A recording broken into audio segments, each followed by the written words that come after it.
जय श्री कृष्ण। जिंदगी का बस एक ही उसूल है, तुझे गिरना भी खुद है और संभालना भी खुद है। गुस्सा अकेला आता है मगर हमसे हमारी सारी अच्छाइयाँ ले जाता है। सब्र भी अकेला आता है मगर हमें सारी अच्छाइयाँ देकर जाता है। परिस्थितियाँ जब विपरीत होती है तब व्यक्ति का प्रभाव पैसा काम नहीं आता, स्वभाव और संबंध काम आते हैं। जब आप वास्तविकता से दूर देखते हैं तो आप खुद को सच्चाई देखने से रोकते हैं। जीवन तूफान के गुजरने का इंतजार करने के बारे में नहीं है, बल्कि सफलता प्राप्त करने के लिए उसमें से नाव चलाने के बारे में है। आपके विचार आपकी वास्तविकता को आकार देते हैं, इसलिए उन्हें बुद्धिमानी से चुने। सफल होने की कोशिश कर रहे हर किसी के लिए कुंजी कुछ ऐसा करना है जिसके बारे में आप भावुक हो। सफल और लाए गए लोग अपने किले में बहुत भिन्न नहीं होते हैं, वे अपनी क्षमता तक जमीन के लिए अपनी छूट में भिन्न होते हैं। महान कार्य को करने का यही तरीका है कि आप उसे पसंद करें जो आप करना चाहते हैं।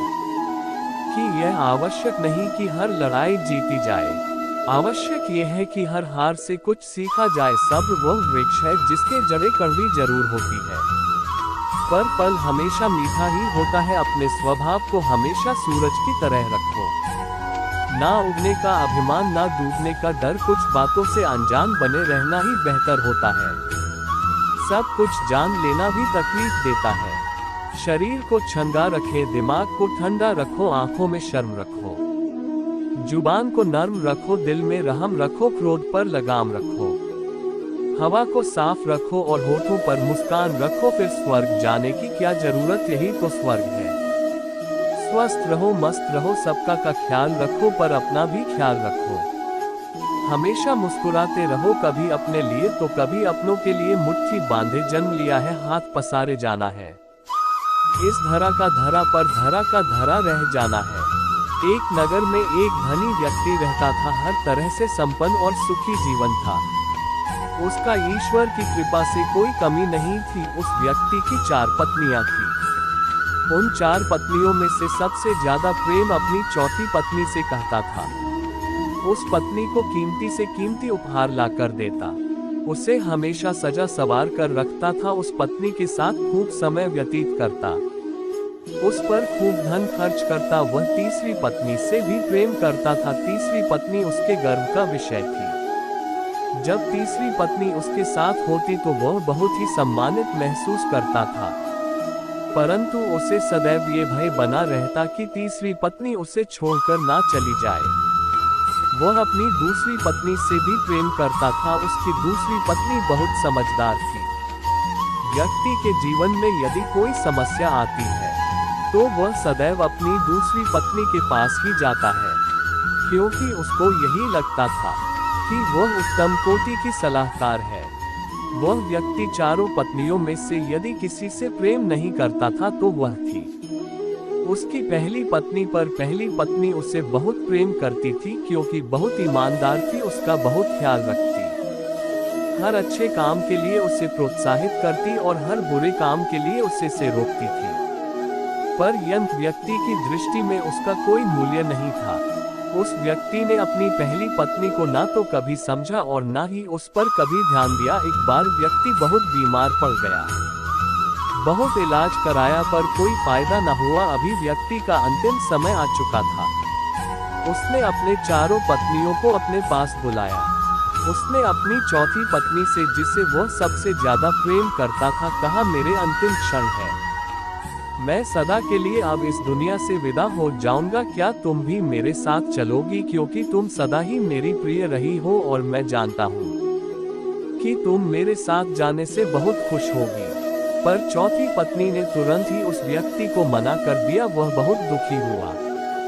अब उसने तीसरी पत्नी को अपने पास बुलाया और वही प्रश्न किया, मैं इस दुनिया से जा रहा हूँ, क्या तुम मेरे साथ चलोगी? तीसरी पत्नी ने तुरंत उत्तर दिया, नहीं, आपके जाने के बाद मैं किसी और की हो जाऊंगी, किसी और से विवाह कर लूंगी। उस व्यक्ति का हृदय दुख से भर गया। अब उसने अपनी दूसरी पत्नी से पूछा, क्या मेरी मृत्यु के बाद तुम मेरे साथ चलोगी? दूसरी पत्नी का उत्तर था, मुझे आपकी मृत्यु से बहुत ज्यादा पीड़ा होगी, परंतु फिर भी मैं आपके साथ नहीं जा सकती, मैं केवल आपका अंतिम संस्कार कर सकती हूँ। अब पहली पत्नी, जिसे उसने कभी प्रेम नहीं किया था, वह स्वयं आगे आए और बोली, मैं आपके साथ चलूंगी, आप जहां जाओगे मैं सदैव आपका साथ दूंगी। यह सुनकर उस व्यक्ति की आंखें भर आई जिस पत्नी की उसने सबसे ज्यादा उपेक्षा की थी। वही पत्नी आज काम आई। दोस्तों, हर इंसान के पास है 4 पत्नियां हैं। चौथी पत्नी है हमारा शरीर, जिसे हम सबसे ज्यादा प्रेम करते हैं। उसे सजाने और संवारने में खूब धन और समय खर्च करते हैं, लेकिन मरते वक्त हमारा शरीर हमारे साथ कभी भी नहीं जाता। तीसरी पत्नी है हमारी संपत्ति, हमारा धन, हमारा कारोबार, जो हमारे सम्मान और गर्व का विषय होता है, पर हमारी मृत्यु के बाद वह भी हमारे साथ नहीं जाता, वह किसी और का हो जाता है। दूसरी पत्नी है हमारे अपने, हमारा परिवार, हमारे सगे संबंधी। इन लोगों को बहुत पीड़ा होती हमारी मृत्यु से, पर इनमें से भी कोई हमारे साथ नहीं जाएगा। ये केवल हमारा अंतिम संस्कार करेंगे और फिर इस दुनिया की मोह माया में व्यस्त हो जाएंगे। पहली पत्नी है हमारी आत्मा, जिसकी हम सदैव उपेक्षा करते हैं, उसकी आवाज को हम सदा दबा देते हैं, परंतु वही है जो हमें अच्छे और बुरे का सच में ज्ञान देती है।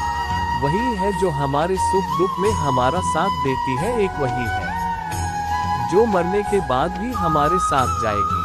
दोस्तों, हमने अपनी आत्मा को पोषित करना है, उसे सबल बनाना है, उसी से प्रेम करना है, क्योंकि यदि हमें अपनी आत्मा से प्रेम होगा तो हमें किसी विषय में चिंता करने की आवश्यकता है ही नहीं, क्योंकि वही हमारी असली पहचान है। किसी ने कितनी प्यारी बात कही है, सांसों का एतबार मत करो जो अंत में मेरा साथ छोड़ देंगी। किसी धन का अहंकार मत करो जो अंत में मेरे प्राण को बचा नहीं पाएगा। किसी तन का अहंकार मत करो जो अंत में मेरी आत्मा के बोझ को उठा नहीं पाएगा। सही कर्म करें बंदे, क्योंकि ईश्वर की अदालत में वकालत नहीं होती और सजा हो जाए तो जमानत नहीं होती। कर्म का फल व्यक्ति को उसी तरह ढूंढ लेता है जैसे कोई बछड़ा सैकड़ों गायों के बीच अपनी मां को ढूंढ लेता है। मैं सभी जीवों में विद्यमान हूँ, मैं चींटी में भी विद्यमान हूँ और हाथी में भी विद्यमान हूँ। व्यक्ति कर्म करने से कभी छुटकारा नहीं पा सकता है, इसलिए तुम्हें हमेशा कर्म करते रहना चाहिए, क्योंकि कर्म के बिना तुम्हारे शरीर का निर्वाह भी नहीं हो सकता है। मन शरीर का हिस्सा है। सुख दुख का एहसास करना आत्मा का नहीं, शरीर का काम है। मान अपमान, लाभ हानि, गम और खुशी सब मन का खेल है। मैं हमेशा तुम्हारे साथ और तुम्हारे पास रहता हूँ। चाहे तुम कुछ भी कर रहे हो, मनुष्य उसके लिए शोक करता है जो शोक करने के योग्य नहीं है, और फिर भी ध्यान की बातें करते हो। बुद्धिमान व्यक्ति ना जीवित और ना ही मृत व्यक्ति के लिए शोक करते हैं। मोहग्रस्त होकर अपने कर्तव्य पथ से हट जाना मूर्खता है, क्योंकि इससे ना तो तुम्हें स्वर्ग की प्राप्ति होगी और ना ही तुम्हारी कीर्ति बढ़ेगी। निर्बलता अवश्य ईश्वर देता है, परंतु मर्यादा मनुष्य का मन खुद निर्माण करता है। विषयों का चिंतन करने से विषयों की आसक्ति होती है। आसक्ति से इच्छा उत्पन्न होती है और इच्छा से क्रोध होता है। क्रोध से सम्मोहन और अविवेक उत्पन्न होता है। अमीर बनने के लिए एक एक क्षण संग्रह करना पड़ता है, किंतु अमर बनने के लिए एक एक कण बांटना पड़ता है। जन्म लेने वाले के लिए मृत्यु उतनी ही निश्चित है जितना कि मृत होने वाले के लिए जन्म लेना है। वीडियो अच्छी लगे तो वीडियो को लाइक और शेयर करें, और इसी वीडियो देखने के लिए चैनल को सब्सक्राइब जरूर कर लें। जय श्री कृष्ण।